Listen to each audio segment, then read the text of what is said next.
The Calamity, a race of demons hailing from their own dimension in the world of TDX.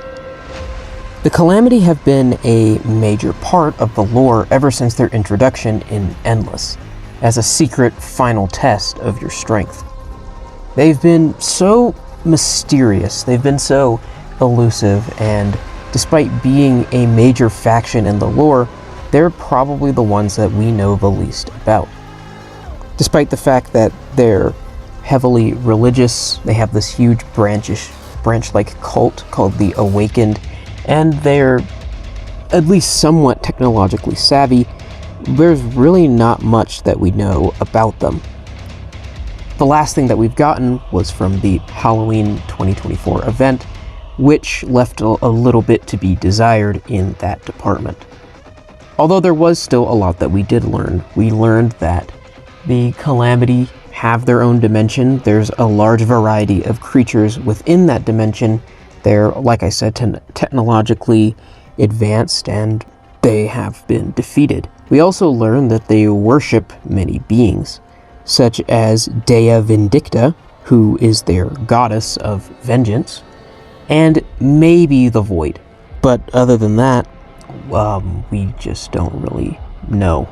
Since the end of the Halloween event, there's been little to no mention of the Calamity, as the story has shifted focus to Dr. Xenon and her creations, as well as, well, Frosty. Now that we're kind of entering this phase of revamping things, I am very curious as to how the Calamity will play into the future lore and story of TDX. So I just have a few thoughts and ideas of what could happen in the future, and I just wanted to share them with you. This is kind of an unscripted video. I just wanted to talk about it. I just felt like doing it, so yeah, here we go. One thing that I have been a huge proponent of for a really long time now is the fact that I believe that Grim will return in some capacity in the future.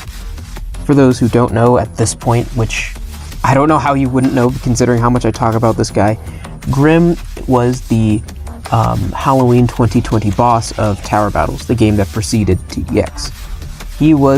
He is credited as being one of the hardest boss fights in that game because of how many things he introduced. He has more health than the Void, he has a very striking design, and he is the only boss in that game to kill towers, which may or may not have been an inspiration for the mechanic in TDX. Not only that, he is the only boss in the game to not die after you defeat him. His death animation shows him like retreating into a portal back to Hell, which, seeing how TDX has taken a liking to Hell and all these other things, as well as their tendency to call back to Tower Battles and reimagine those bosses and scenarios, it has led me to believe that Grim could return as a Calamity acolyte or scout, similar to how the Calamity creature in Endless was also described as a scout. Adding more to this theory is the reveal of the beta design of Grim, which leans even more into the demonic angel type imagery, something that we see on Dr. Mallory. We see in the banners for Contemptor the symbol of Dea Vindicta, this goddess who appears a lot like Redacted, who is Dr. Mallory, but with wings and a halo and crying eyes and such. Now, if we take a look at Grim's older design, we can see that he has a black halo, horns, and wings, just like Mallory. They could very easily draw on this, and it's a pretty easy slam dunk. I mean, it's nostalgia, it fits into the lore, and I think Grim would be an amazing boss. Like, he just has everything going for him to return. Like, Grim returning is probably the biggest slam dunk thing that John and the TDX team could ever do. Like his theme music is literally Doom music. Like the stars are aligning here. Like everything is in place. Grim, I think it's very likely that Grim will return. Speaking of returning, we also have the Vile Engineer. The Vile Engineer, I've talked about him before. He is the backbone of the Awakened army. He's really the only reason that the Awakened are as threatening as they are. He created the portals, he retrofitted the Void Hearts onto the portals that Dr. Xenon made to teleport his army into the Factorium. He is the one that reprogrammed the Predators and made them follow him, and also retrofitted destroyed Predators and turned them into the corrupted Predators. He has also created the corrupted Apex Predator as well as corrupted Mark II. He has the ability to corrupt machines. He has an EMP that can disable machines. He created every single robotic thing that the Awakened use.